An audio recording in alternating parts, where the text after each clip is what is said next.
आज ही Doubtnut app download करें। Doubtnut पर होगा अब आपके सभी मैथ्स, केमिस्ट्री, फिजिक्स और बायोलॉजी डाउट्स का सफाया। बस अपने क्वेश्चन की फोटो खींचो, उसे क्रॉप करो और तुरंत वीडियो सोल्यूशन पाओ। Download now. हेलो दोस्तों, आज का हमारा क्वेश्चन है निम्नलिखित में से कौन कौन एपी है, मतलब समांतर श्रेणी है। यदि कोई एपी है तो इसका सारवंतर ज्ञात कीजिए और इनके तीन और पद लिखिए। तो यहाँ पे हमको एक श्रेणी दी गई है √2, √8, √18, √32। तो यहाँ पे हमको चेक करना है कि क्या ये समांतर श्रेणी है कि नहीं है।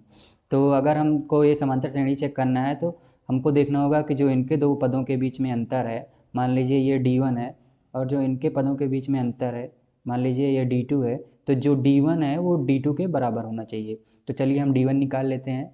तो यहाँ से D1 कैसे आ जाएगा, हमारा D1 आ जाएगा √8 माइनस में √2। अगर ये D1 बराबर D2 हो गया तब तो ये समांतर श्रेणी है, लेकिन अगर ये D1 बराबर D2 नहीं है तो यह समांतर श्रेणी नहीं हो सकती है। तो यहाँ से क्या आ जाएगा, D1 बराबर क्या आ जाएगा, √8 को हम क्या लिख सकते हैं, √8 को लिख सकते हैं 4 × 2 माइनस में √2। अब यहाँ से इसमें भी √2 है, इसमें भी √2 है, तो इसमें से √2 कॉमन आ जाएगा। √2 कॉमन आ गया तो क्या बचा, √4 माइनस में 1। यहाँ से क्या आ जाएगा, हमारा √2 आ गया। यहाँ से √4 को हम क्या लिख सकते हैं, √4 को हम लिख सकते हैं, √4 को क्या लिख सकते हैं हम 2, और 2 माइनस में 1। तो यहाँ से क्या आ गया, √2 गुणे में 1, मतलब D1 बराबर क्या आ गया, D1 बराबर आ गया हमारा 1। इसी तरह अगर हम D2 बराबर निकालेंगे, D2 निकालेंगे तो D2 को क्या लिया है हमने, D2 लिया है 18 माइनस में √8। अब √18 को क्या लिख सकते हैं, √18 को लिख सकते हैं 9 × 2, और √8 को क्या लिख सकते हैं 4 × 2। तो यहाँ से हमको देखने को मिल रहा है कि दोनों में से √2 कॉमन आ जाएगा। √2 कॉमन आ गया तो बचा क्या, √9 माइनस में √4। यहाँ से √9 माइनस में √4 आ गया, मतलब कि √2, √9 को हम क्या लिख सकते हैं 3, और √4 को हम क्या लिख सकते हैं 2। तो यहाँ से भी क्या आ गया, √2 गुणे में 1। यहाँ से आ गया हमारा D2 बराबर √2, सॉरी यहाँ पे D1 बराबर भी √2 है, क्योंकि यहाँ पे देखिए √2 गुणे 1, तो गलती से यहाँ पे 1 लिख दिया था। तो D1 बराबर √2 है, D2 बराबर भी √2 है। तो यहाँ से हमको मिल गया क्या, यहाँ से हमको पता चल गया कि जो D1 बराबर D2 है, इसका मतलब क्या हुआ, इसका मतलब ये हुआ कि जो ये श्रेणी दी गई है ये हमारी समांतर श्रेणी है, समांतर श्रेणी है। इसका मतलब ये जो श्रेणी दी गई है ये हमारी समांतर श्रेणी में आती है। तो अब यहाँ पे अगर ये समांतर श्रेणी में आती है तो हमको क्वेश्चन में क्या दिया गया है कि इनके तीन और पद लिखना है।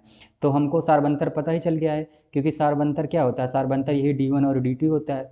तो सारबंतर हमको मिल ही गया है, सारबंतर D बराबर क्या हो जाएगा, √2। अब हमको क्या ज्ञात करना है, इसके आगे के तीन और पद। तो आगे के तीन और पद ज्ञात करने के लिए क्या करेंगे हम, √32 प्लस में √2 कर देंगे, √32 प्लस 2 कर देंगे। तो जो सबसे लास्ट वाले पद में अगर उसमें हम सारबंतर जोड़ देंगे तो अगला पद आ जाएगा। इसका मतलब क्या हुआ, √32 प्लस √2 को क्या लिख सकते हैं हम, √32 को हम लिख सकते हैं 16 गुणे में √2, प्लस में ये फिर से ये √2 है ही। तो यहाँ से क्या आ जाएगा हमारा, ये आ जाएगा √2 कॉमन उभयनिष्ठ ले लेंगे, तो यहाँ से आ जाएगा √16 प्लस में 1। ये आ जाएगा √16 को हम क्या लिखते हैं 4 प्लस में 1, और ये √2 बाहर है ही।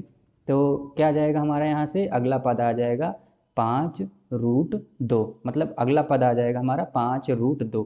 अब इसके अगला पद अगर हमको ज्ञात करना है तो इसके अगला पद आ जाएगा हमारा 5 √2, सबसे लास्ट वाला पद है, इसमें हम अगर सारबंतर जोड़ देंगे, √2 जोड़ देंगे तो उसका अगला पद आ जाएगा, तो ये आ जाएगा 6 √2। इसी तरह अगर हम 6 √2 प्लस में √2 कर देंगे तो अगला पद आ जाएगा, ये आ जाएगा हमारा 7 √2। तो यहाँ से हमारे तीन और पद आ गए, तीनों पद क्या हो गए हमारे, तीन और पद आ गए 5 √2, 6 √2 और 7 √2। इसको हम अगर हम पूरा हम रूट में लिखें तो रूट में लिखने पे इसमें क्या आ जाएगा, इसको हम लिख सकते हैं 55 25 दूना 50, मतलब √50, और 6 छक्का 36 और 2 72, इसको हम √72, और हम इसको क्या लिख सकते हैं 7 7 49 √98।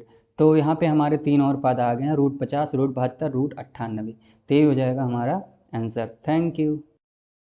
क्लास 6 से 12 से लेके नीट, IIT, JEE मेंस और एडवांस के लेवल तक 10 मिलियन से ज्यादा स्टूडेंट्स का भरोसा। आज ही डाउनलोड करें डाउटनेट ऐप या व्हाट्सएप कीजिए अपने डाउट्स 8400 400 400 पर।